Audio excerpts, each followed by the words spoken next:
Integridad y Sabiduría se complace en presentar desde la conferencia Jóvenes por su Causa 2021, Discípulos, la plenaria, Jesús, un maestro digno de seguir, junto al pastor Héctor Salcedo. Sean todos bienvenidos.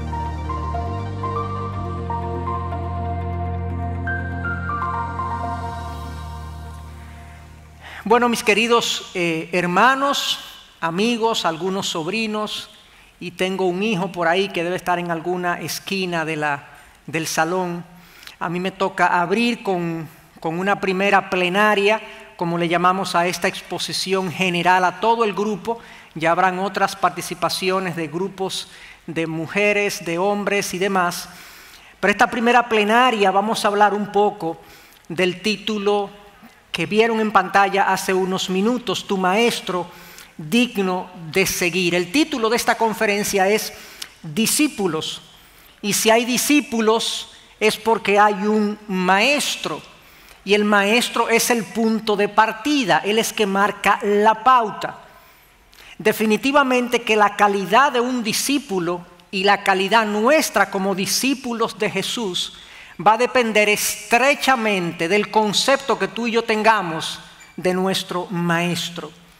Y cuando yo digo la calidad, no me refiero a la inteligencia o a la capacidad que alguien tiene, no me refiero a la entrega, me refiero a la devoción de la persona, a las enseñanzas de su maestro.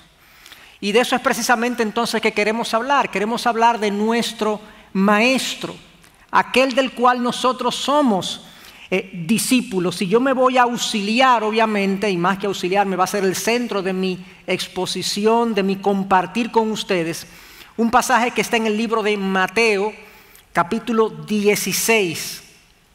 Y vamos a leer desde el versículo 13 al versículo 17. Queremos conocer mejor a nuestro maestro, queremos ser discípulos que sean devotos, entregados y gozosamente seguidores del maestro. Vamos a Mateo 16, versículo 13 hasta el 17. Leo de la Nueva Biblia de las Américas. Nos dice el texto: Cuando Jesús llegó a la región de Cesarea de Filipo, preguntó a sus discípulos: ¿Quién dicen los hombres que es el Hijo del Hombre? Y ellos respondieron: unos Juan el Bautista, y otros Elías, pero otros Jeremías o alguno de los profetas. ¿Y ustedes, quién dicen que soy yo? Les preguntó Jesús. Simón Pedro respondió: Tú eres el Cristo, el Hijo del Dios viviente. Entonces Jesús le dijo: Bienaventurado eres, Simón, hijo de Jonás, porque esto no te lo reveló carne ni sangre, sino mi Padre que está en los cielos. Ese es el texto que yo quiero discutir, explicar, profundizar junto con ustedes. Aquí vemos a Jesús con sus discípulos en una región llamada Cesarea de Filipo. En Israel hay dos Cesareas. Esta es una, está más al norte de Israel. Es una región alta, titulada precisamente en honor a César romano, al César, al emperador romano. Y se llama de Filipo para distinguirla de la otra Cesarea que está en la costa. Filipo porque la nombró el hijo de Herodes el Grande, que se llamaba Felipe. Y aquí vemos entonces a Jesús en esta región. Es una hermosa región, una fresca región, porque está a unos 300 metros por sobre el nivel del mar. Y precisamente por su hermosura, por su frescura, siempre fue un lugar de culto. Ahí habían cultos paganos en un momento dado. En el Antiguo Testamento habían varios altares altos o lugares altos dedicados a dioses paganos. Más adelante, de hecho, los griegos construyeron un altar al dios Pan, no pan de comer, sino Pan, un dios que ellos le llamaban Pan. Y por eso la región se llamaba en un momento dado Panías. ¿Y por qué menciono todo esto? Bueno, porque es interesante lo que se produce aquí en esta región dedicada precisamente a la idolatría. Es interesante la declaración que vemos más adelante acerca de nuestro Señor Jesús. Así que aquí están ellos en un lugar hermoso, que parece de retiro, que llama a la reflexión, que llama a la intimidad. Y Jesús está solo con sus discípulos. Ya Jesús ha dejado las multitudes atrás y está en un lugar solo con sus discípulos, precisamente hablando de cosas que les son importantes a Jesús y a todos ellos. Jesús los aborda entonces con una pregunta que parece algo extraña. No sé si a ustedes le llama la atención. ¿Quién dicen los hombres que es el Hijo del Hombre? Recordemos que este término Hijo del Hombre es el término preferido de Jesús para referirse a sí mismo. Jesús ha usado ese término a lo largo de los evangelios, y cuando Él va a hablar de sí mismo, típicamente, ha usado otros términos, pero típicamente usaba el Hijo del Hombre, apuntando a una profecía de Daniel 7 que habló del Hijo del Hombre que vendría en las nubes, hablando del Mesías. Pero Jesús apuntaba no solamente a esa profecía mesiánica de Él, Jesús también apuntaba a la realidad de que Él era completamente humano. Él vino en la carne. Y entonces le pregunta a sus discípulos, ¿quién dicen los hombres que es el Hijo del Hombre? En otras palabras, Jesús está diciendo, ¿quién dice la gente que soy yo? ¿Cuál es el concepto que tiene la gente de mí? Jesús quería saber si la gente, el pueblo, la multitud, se la había llevado, como decimos nosotros. Se lo habrán llevado, todo lo que yo he enseñado, todo lo que yo he hecho frente al pueblo. ¿Será que la gente ha podido deducir quién realmente yo soy? Y hace esa pregunta para ver dónde están las opiniones. Y la gente de aquel tiempo, obviamente, vio a Jesús de muchas maneras y pudo llegar a sus propias conclusiones. Pero lo cierto es que desde temprano Jesús hizo cosas, dijo cosas que fueron chocantes, que fueron extraordinarias también, que fueron sorprendentes. El personaje de Jesús fue un personaje intrigante para toda la comunidad judía y para todos los que tenían contacto con él. La gente constantemente se estaba preguntando, ¿quién es este hombre? ¿Por qué hace eso?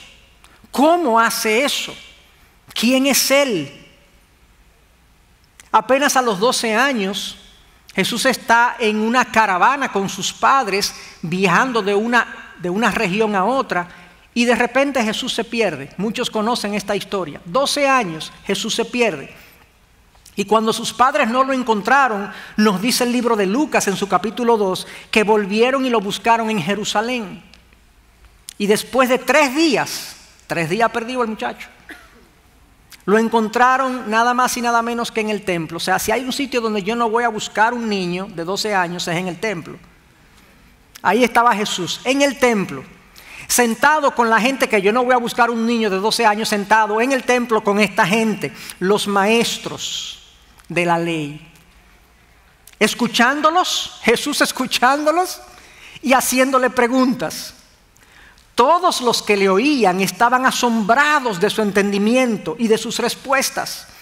Cuando sus padres lo vieron, se quedaron maravillados. Los papás, qué muchacho este.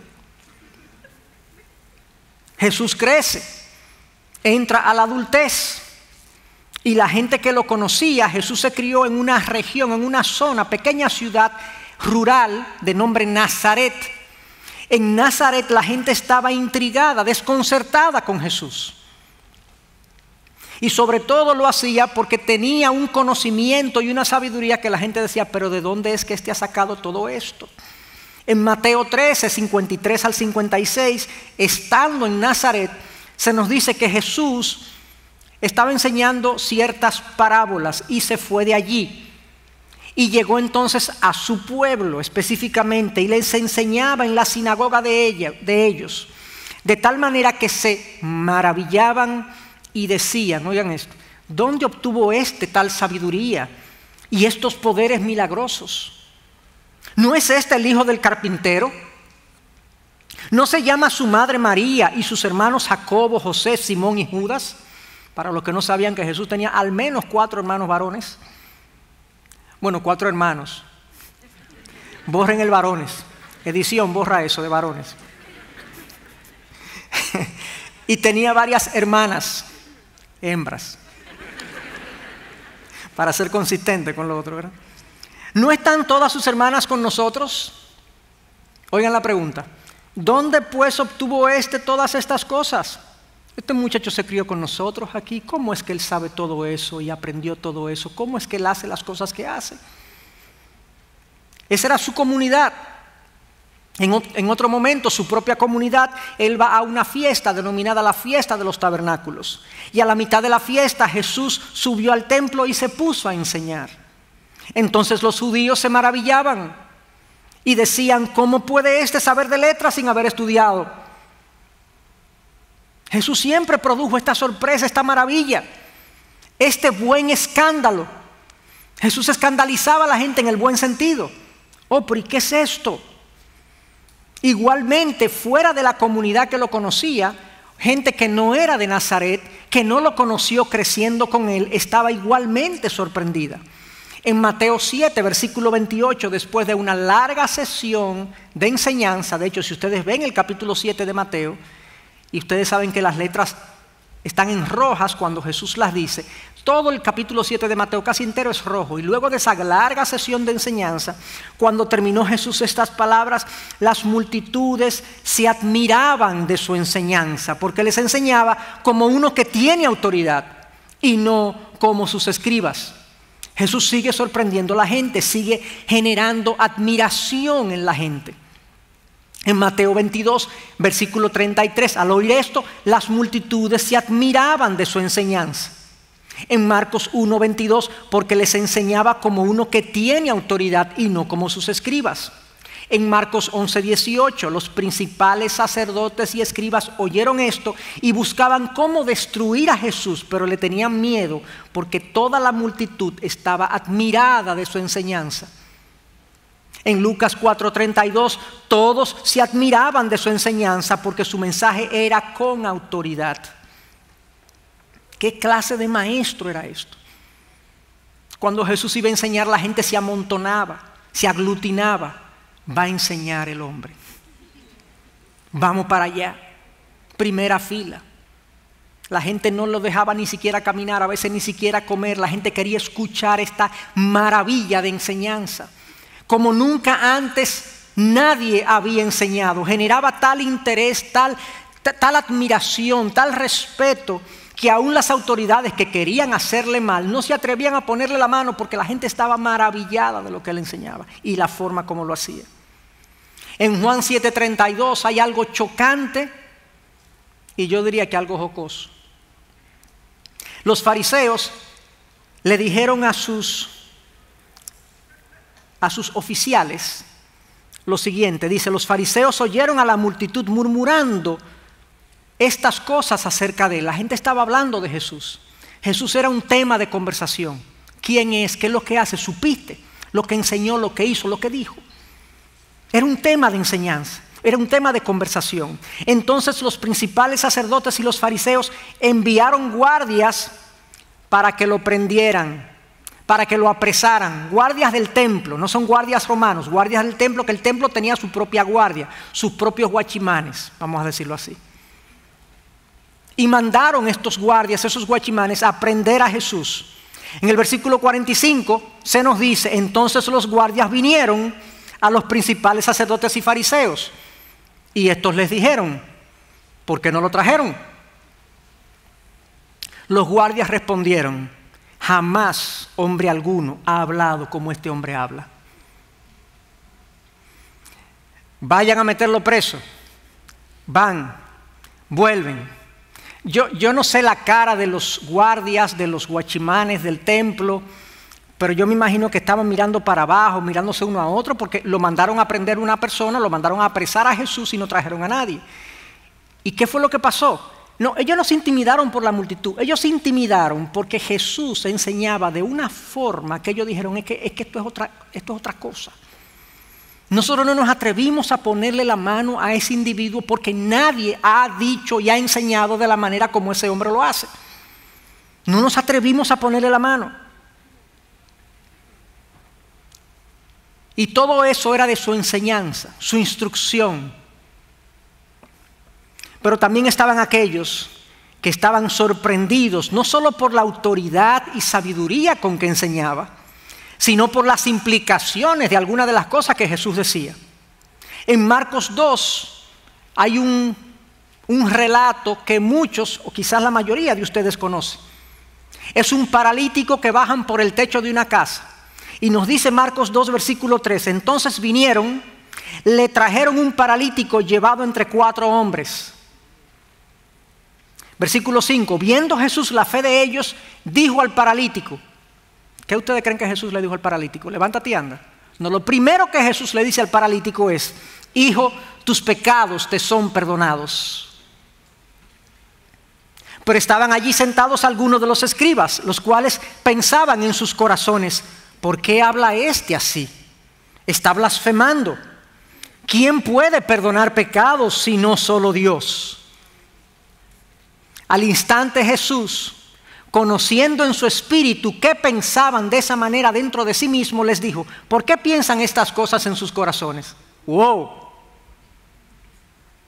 ¿Cómo tú sabes que estamos pensando eso? Sorprendente. Y le hace una pregunta ahora, ¿qué es más fácil? ¿Decir al paralítico, tus pecados te son perdonados? ¿O decirle, levántate, toma tu camilla y anda? Pues para que sepan que el Hijo del Hombre, para que sepan que yo tengo autoridad en la tierra para perdonar pecados, dijo al paralítico, a ti te digo, levántate, toma tu camilla y vete a tu casa. Y él se levantó y tomando al instante la camilla, el mismo paralítico coge su camilla, recoja. Salió a la vista de todos. Oh, pero el paralítico caminando. De manera que todos estaban asombrados y glorificaban a Dios diciendo, jamás hemos visto cosa semejante. Pero lo chocante de este pasaje es cuando Cristo se atribuye la autoridad para perdonar pecados. Y la muestra de que Él es quien debe perdonar pecados es su poder para decirle al paralítico, levántate y anda. ¿Quién puede perdonar pecados sino Dios? Eso es una pregunta interesante y correcta que hicieron los fariseos y los líderes que estaban ahí. Cuando yo peco y tú pecas contra Dios y yo peco contra Dios. Si tú vienes y me pisas un pie, por ejemplo, pasando por un pasillo, la ofensa o lo que hiciste, lo que pasó, debes pedirme excusas a mí porque me has ofendido, me has agredido, me has molestado a mí. Pero ¿cómo así que una persona puede perdonar pecados? Es contra Dios que cometemos los pecados. O sea, yo no te puedo perdonar pecados que tú has cometido en sentido general. ¿Por qué no lo has hecho contra mí? Ahora nosotros sabemos que todo pecado es contra Dios. Por eso es que los fariseos y los líderes están entendiendo, ¿quién puede perdonar pecados sino Dios? Y Cristo sabe que eso es así. Es contra Dios que se peca, por lo tanto es Dios únicamente que puede perdonar pecados. En otras palabras, ¿qué es lo que Jesús está diciendo? Yo soy quien puede perdonar pecados. Jesús produjo asombro, produjo shock, produjo admiración. Y como si todo eso fuera poco, estaban entonces no solamente las declaraciones que hizo que chocaban, también habían demostraciones de poder que dejaba a la gente sin palabras, absolutamente sin palabras. En Mateo 8 se nos relata un evento cuando Jesús entra en una barca, en el versículo 23, sus discípulos lo siguen. Eso es lo que hace un discípulo, seguir a su maestro, y de pronto se desata una gran tormenta en el mar de Galilea, pero Jesús estaba increíblemente dormido, exhausto, cansado. Llegándose a él lo despertaron diciendo, Señor, sálvanos que perecemos. Él le contestó, ¿por qué tienen miedo, hombres de poca fe? Entonces Jesús se levantó, reprendió a los vientos y al mar, y sobrevino una gran calma. Los hombres, los discípulos que estaban con él, que habían caminado con él, se maravillaron y decían, O sea, estamos hablando de Pedro, de Juan, de Jacobo, de Judas, la gente que estaba caminando con él todavía. Jesús producía sorpresa con la gente que está cerca de él. Y decían, ¿quién es este que aún los vientos y el mar le obedecen? Obviamente, si yo estoy en esa barca y veo esta conmoción, veo esta especie de ciclón, huracán o tormenta, lo que sea que se llame, y veo a una persona que se pone de pie, para mí, a mis ojos, es un ser humano igual que yo, y le llama la atención a los vientos y al mar, y todo se sosiega, todo se calma, yo tengo que decir, ¿qué es esto?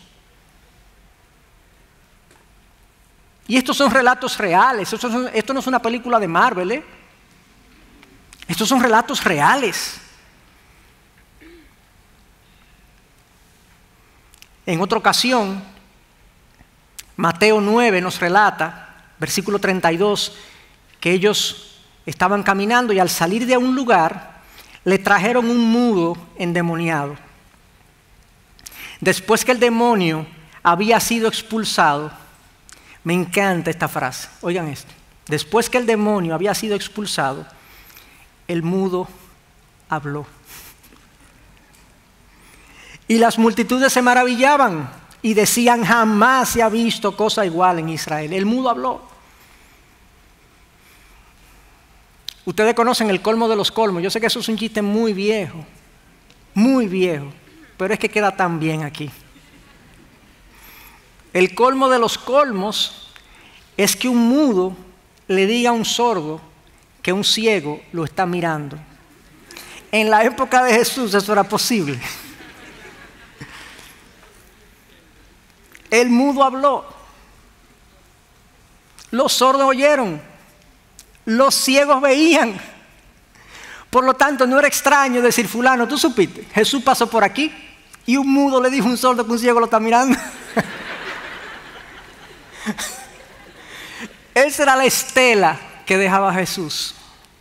Y dice, la gente se maravillaba y decían, jamás se ha visto cosa igual en Israel. Y además de todo eso, su enseñanza era admirable. Sus declaraciones eran chocantes. Su poder sobre los elementos de la naturaleza era evidente y también espectacular. El mundo de las tinieblas retrocedía frente al poder de Jesús. Pero además de todo eso, a todos los funerales registrados a los que Jesús asistió, el muerto volvió a la vida. Pasó en Lucas 7 con el hijo de la viuda de Naín. Venía un féretro, un muchacho dentro del féretro, dentro del ataúd, pasa Jesús y lo levanta. Luego Jesús visita una casa de un centurión, la hija de Jairo, y la trae a la vida en Marcos 5. Y luego con su querido amigo Lázaro en Juan 11 se nos dice que Lázaro sale caminando de la tumba en sus propios pies cuando Jesús le dice, Lázaro, Lázaro, sal fuera. Y algunos dicen, ya de manera un poco jocosa, que qué bueno que dijo Lázaro, Lázaro, porque si no dice Lázaro, Lázaro, salen todos los muertos. Obviamente estas cosas dejaban a la gente sorprendida, en shock, pensando, ¿quién es este que hace estas cosas? Y hubo muchísimos casos más de sanidades de leprosos, de ciegos, de paralíticos, de gente con todo tipo de condición, gente visiblemente enferma, impedida, y que luego de su contacto con Jesús simplemente estaban sanas. Le preguntaban, ¿cómo fue? ¿Qué pasó? Y ya estoy terminando de esta bitácora, lista de cosas de nuestro maestro. En Juan 9 se nos relata que un ciego de nacimiento, en la cultura judía, nacer ciego era una maldición de Dios. Y por lo tanto, un ciego de nacimiento no podía bajo ninguna circunstancia recobrar la vista a menos que Dios no se la hiciera recobrar. Era uno de los que se consideraban los milagros mesiánicos. Esto no está en la Biblia, pero en la cultura judía, si ese ciego de nacimiento vuelve a ver, es por el acto mesiánico. un acto mesiánico, el Mesías lo hizo. Y en Juan 9 se nos relata una historia de un ciego de nacimiento que volvió a ver. Y entonces los líderes judíos lo llaman y le dicen, ven, cuéntanos, ¿qué pasó? ¿Quién hizo esto? Y el individuo no tenía mucha información, era ciego, él ni siquiera vio a Jesús. Él no lo vio, él recobró la vista y ya cuando él había recobrado la vista, Jesús no estaba ahí. Explícanos, ¿quién hizo esto? Y él les dice, yo no sé. Yo no sé si era un hombre pecador, no lo sé. Yo sé una cosa, que yo era ciego y ahora yo veo. Cosas espectaculares, extraordinarias, que dejaban a la gente, pero ¿y quién es este? Y ni hablemos entonces cuando Jesús alimentó más de 5,000 hombres, más de 4,000 hombres en otra ocasión, y pudiera seguir y seguir y seguir y seguir. Juan 21, 25, ese es el último versículo del Evangelio de Juan, el último. Oigan cómo Juan concluye su Evangelio. Oigan esto. Y hay también muchas otras cosas que Jesús hizo que si se escribieran en detalle, pienso que ni aún el mundo mismo podría contener los libros que se escribirían. ¿Ustedes sabían que ese versículo estaba ahí? O sea, Juan dice, si yo me pongo a escribir en detalle las cosas que Jesús hizo, el mundo no podría contener los libros que se pudieran escribir de las obras de Jesús. Increíble. ¿Qué clase de Señor tenemos nosotros? ¿Qué clase de maestro tenemos nosotros en la persona de Jesús? Entonces, la pregunta que Jesús le hace a sus discípulos en Cesarea de Filipo es, ¿quién dice la gente que yo soy? Yo he enseñado con autoridad, he mostrado mi poder extraordinario, he exhibido tierna compasión. ¿A qué conclusión llegó la gente? Uno pudiera decir, bueno, es lógico, después de haber visto todas estas obras, obviamente la gente tenía que llegar a la conclusión que Jesús era Dios. Pero ahora vamos a llegar ahí. Antes de llegar ahí, no sé si ustedes conocen un personaje que se llama Uncle Drew, o como diría un inglés machacao, Uncle Drew. Uncle Drew es un personaje de una película, de hecho hay una película que se llama Uncle Drew. Tío Drew, para los que no todavía están diciendo, pensando, Uncle, ¿cómo así?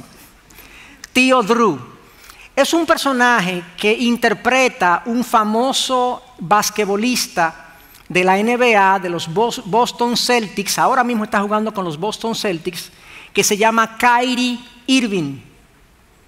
Muy diestro, muy talentoso, jugó con LeBron James en los Cavaliers hace unos años atrás. Era el partner de LeBron James, un tipo que se movía con una facilidad no muy grande, pero extremadamente hábil y talentoso. Uncle Drew es un personaje que él hace en la película, donde él es un viejo, él es una persona de edad, de avanzada edad, que juega básquetbol y sorprende a todo el mundo cuando él juega. Pero entonces, a partir de esa película, se hicieron unos videitos donde ellos iban, un equipo de producción patrocinado por Pepsi Cola, iba un equipo de producción a canchas de barrios en los Estados Unidos y Kyrie Irving se vestía de Uncle Drew. La verdad que es un personaje impresionante porque tú lo ves y tú piensas que es un señor de 75 años.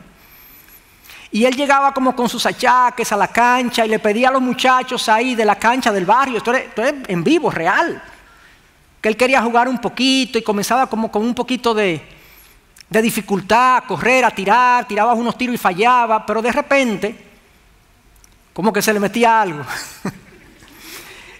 Y hacía un movimiento, y hacía un tiro, y la gente decía, uy, ¿qué pasó?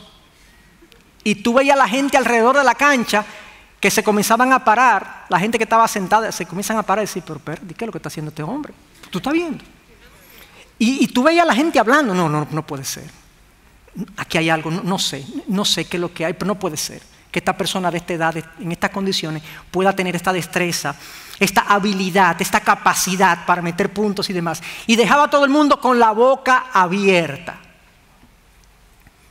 La conclusión, obviamente, al final él se identificaba y la gente decía, claro que yo suponía que había aquí algo que no intentábamos entendiendo. Claro que tenía que ser un jugador profesional, porque ¿quién puede jugar así si no tiene atrás una escuela de la NBA o una capacidad profesional? O sea que la gente no creía el cuento del viejo, la gente veía la real identidad detrás del viejo. Y con Jesús pasó algo similar. Jesús vino en carne, vino vestido de ser humano, pero lo que hacía, lo que enseñaba, la forma como se comportaba, los hechos que producía, a la gente como que le hacía un cortocircuito y decía, es que esto no es normal. Aquí hay algo más. Esto es algo más. Y si tú tomas la vida de Jesús y la observas con detenimiento y ves lo que Él dijo y ves lo que Él hizo y la forma como vivió, ¿a qué conclusión es que tú debes llegar? ¿A qué conclusión llegamos nosotros? Si nosotros tuviéramos la oportunidad de ver a Kyrie Irving vestido de viejo, vestido de persona anciana, jugando con esta habilidad y destreza, inmediatamente vamos a concluir, no, aquí hay algo más. Pero tristemente, la necedad humana, la testarudez humana, la ceguera espiritual humana no pudo ver en Cristo más que un mero hombre. Increíblemente, Mateo 16:14, que es el texto que estamos revisando, Mateo 16, desde el versículo 13, dice que Jesús le dijo, ¿quién dice la gente que yo soy? Y oigan la conclusión de la gente. Ellos respondieron, unos Juan el Bautista, otros Elías, pero otros Jeremías o alguno de los profetas. En ningún caso nadie produjo una conclusión de que Cristo era más que un ser humano. Todos se quedaron aquí. ¡Qué ceguera! ¡Qué necedad! Qué difícil le fue a ellos entender quién era realmente Jesús. Claro, todos los personajes con los que ellos asociaron a Jesús, Juan el Bautista, Elías, Jeremías y los profetas, eran todos hombres de Dios. O sea, Jesús definitivamente era un hombre de Dios para el pueblo judío. Era un profeta grande. Estamos hablando de gente que era considerado muy grande dentro del pueblo judío. El mismo Juan el Bautista, el mismo Elías, Jeremías, eran profetas grandes, pero ninguno dijo, Él es el Mesías. Por lo menos el pueblo. En el pueblo no había ese pensamiento general. Así de ciegos estaban, así de necio fue su corazón. Y entonces, ante esa respuesta, Jesús hace una segunda pregunta. ¿Y ustedes, quién dicen que soy yo? Le preguntó Jesús en Mateo 16:15. Y ustedes, discípulos, se la llevaron. ¿Entendieron? Es posible que una persona esté cerca de Jesús y no se la haya llevado y no tener un pleno conocimiento de quién es Jesús. Podemos estar en familias cristianas, podemos estar en iglesias y aún así no tener una clara comprensión de quién es Jesús. ¿Quién realmente es a quien servimos? ¿Cuál es su identidad? ¿Cuál es su dignidad? ¿Cuál es su tamaño y su dimensión? Y eso afecta a mi discipulado, eso afecta a mi caminar.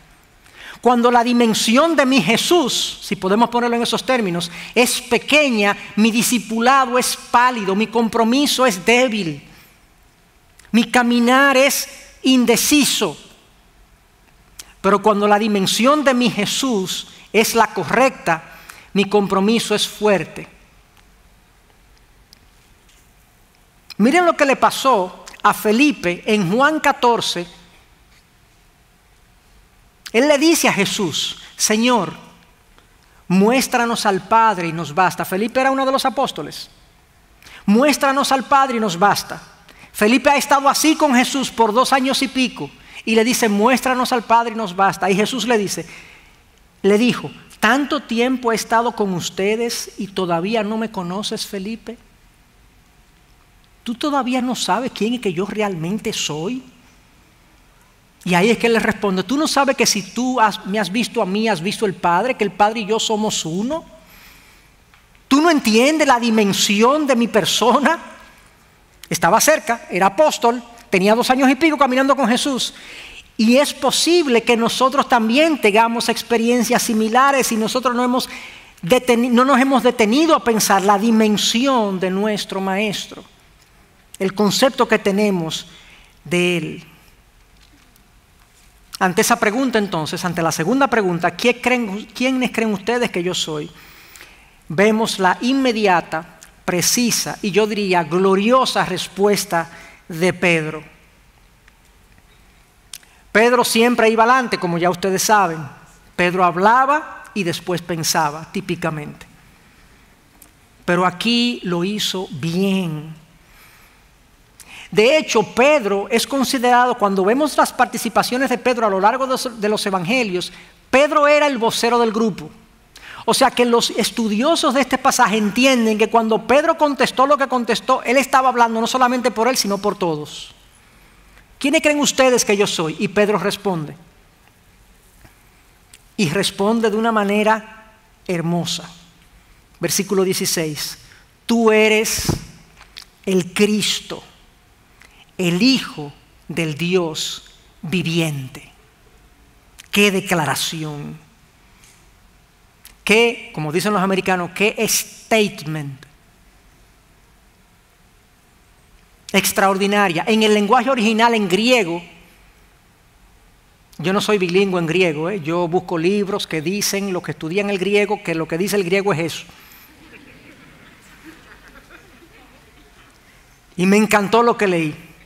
En griego, si lo traducimos del griego al español, oigan cómo se oye esa expresión. La expresión es, tú eres el Cristo, el Hijo del Dios viviente. Oigan cómo se oye eso en griego traducido textualmente al español. Tú eres el único Mesías, el único Hijo del único Dios, el único Dios viviente. ¡Wow!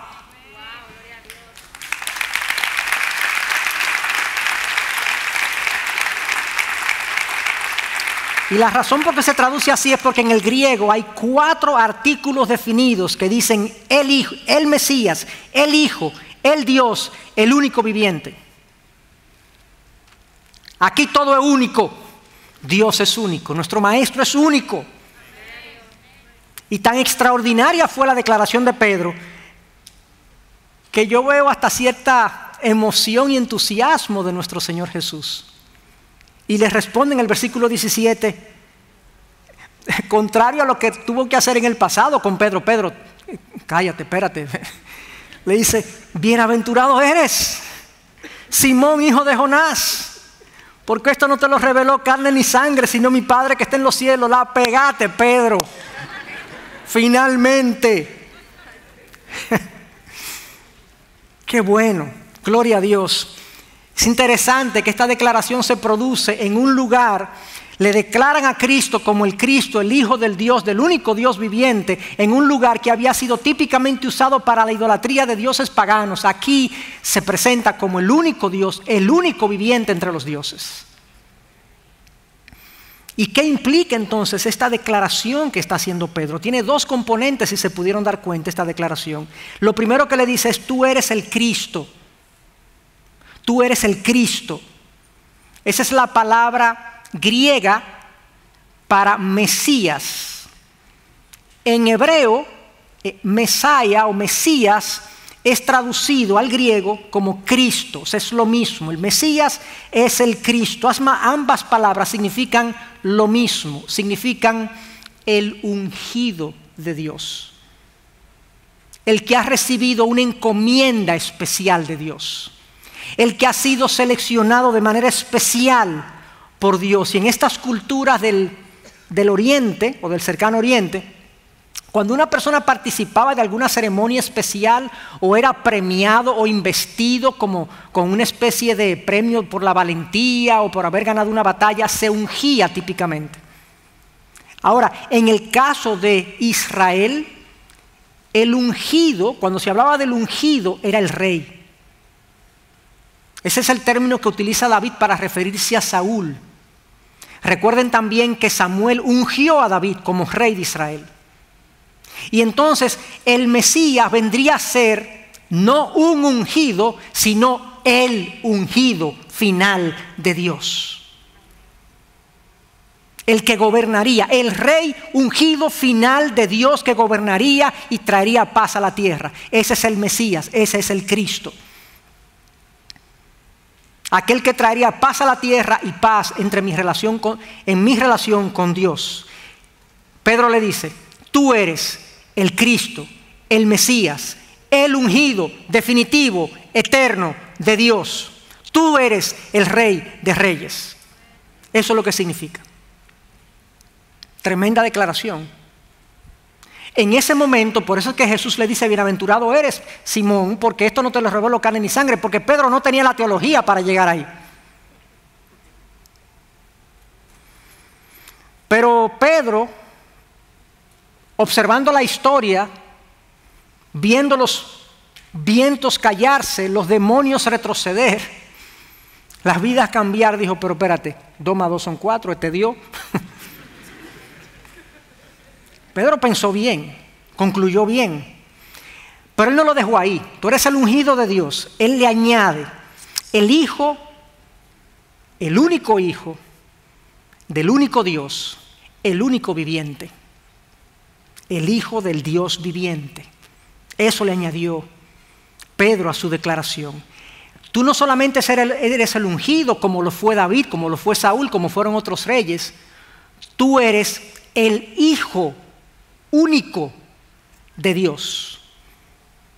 Y eso tiene una gran implicación teológica, porque eso le añade, tú eres el Mesías, pero tú eres divino. Tú no eres un hombre cualquiera, tú no eres un ungido cualquiera, tú eres Dios. Oigan en Juan 5:18, ¿por qué yo digo eso? Este es un pasaje de múltiples otros pasajes, pero Jesús fue acusado en múltiples ocasiones porque se hizo igual a Dios. Y en Juan 5:18, oigan lo que dice, entonces por esta causa los judíos aún más procuraban matar a Jesús, porque no solo violaba el día de reposo, sino que también llamaba a Dios su propio Padre, haciéndose igual a Dios. En la cultura judía, cuando tú dices el Hijo de Dios, es Dios también. Es Dios Hijo, no un hijo de Dios. Cuando se habla de el Hijo de Dios, es Dios Hijo. Es como que yo tengo un hijo, mi hijo, ¿qué es? Es un ser humano, correcto. La categoría de ser, ¿qué es? Humana.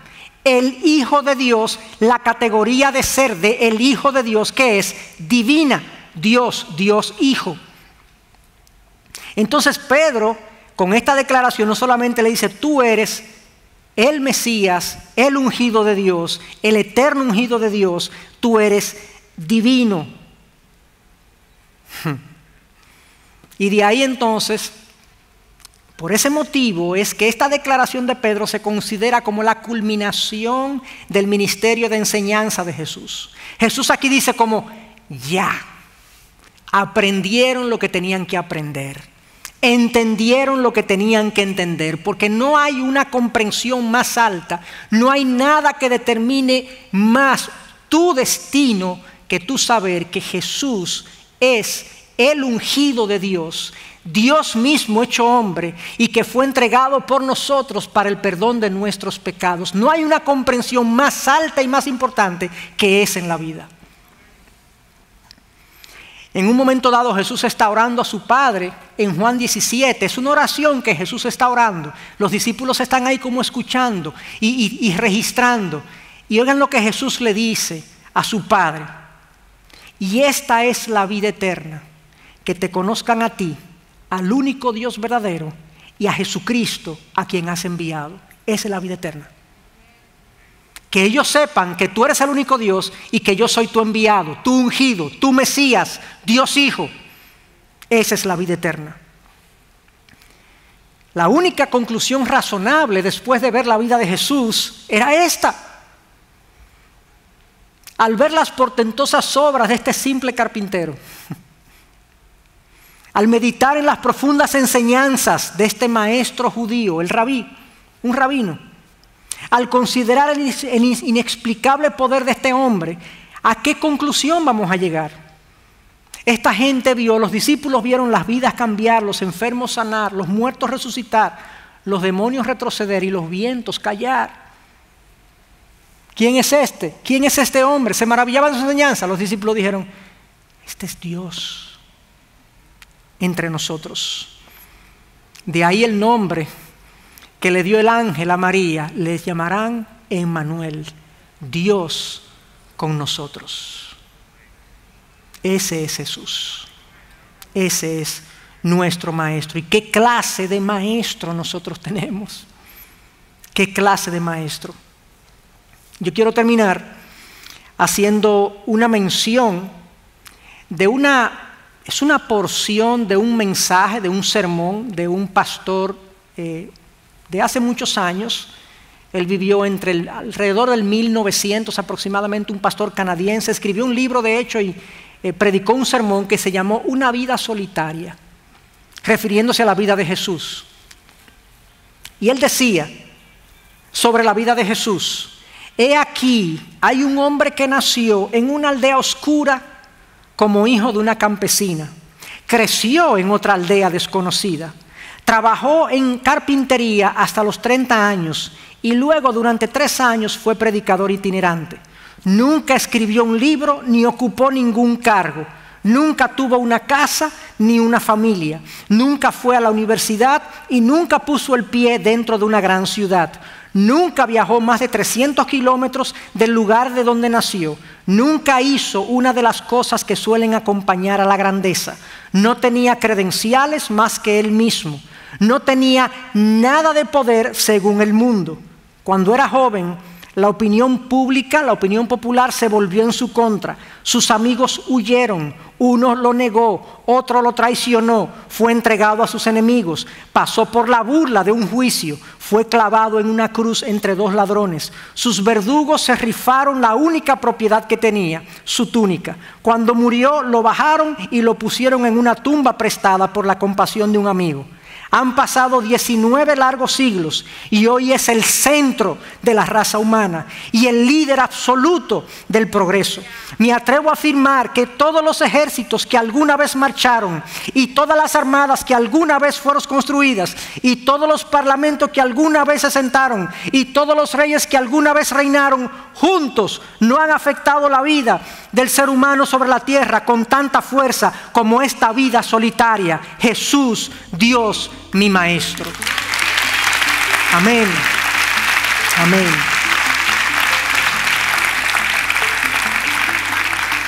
Y a ese maestro es que nosotros le servimos. Él es que nos ha llamado y nos ha dicho: sígueme. Qué honra, qué honor tenemos nosotros de haber recibido el llamado de Jesús el Maestro. Vamos a orar. Señor, gracias. Gracias por tu palabra. Gracias, Señor, por tu vida, tus enseñanzas, los milagros que hiciste cuando estuviste aquí, las obras que te vimos hacer, los demonios que liberaste y la gente que sanaste y las tormentas que detuviste y todas las obras que están registradas en tu palabra para que nosotros podamos ver y entender quién tú realmente eres, Dios hecho hombre.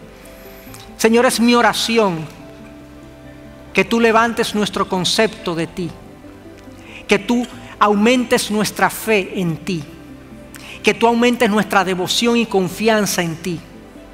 Y si hay alguien que no te conoce de esta forma, que tú le abras sus ojos para que llegue a la conclusión de que este hombre no puede ser sino Dios.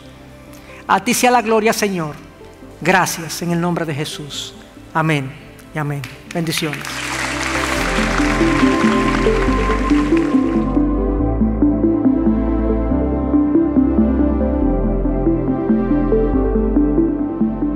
Gracias por acceder a este recurso. Espero que haya sido de gran bendición para tu vida.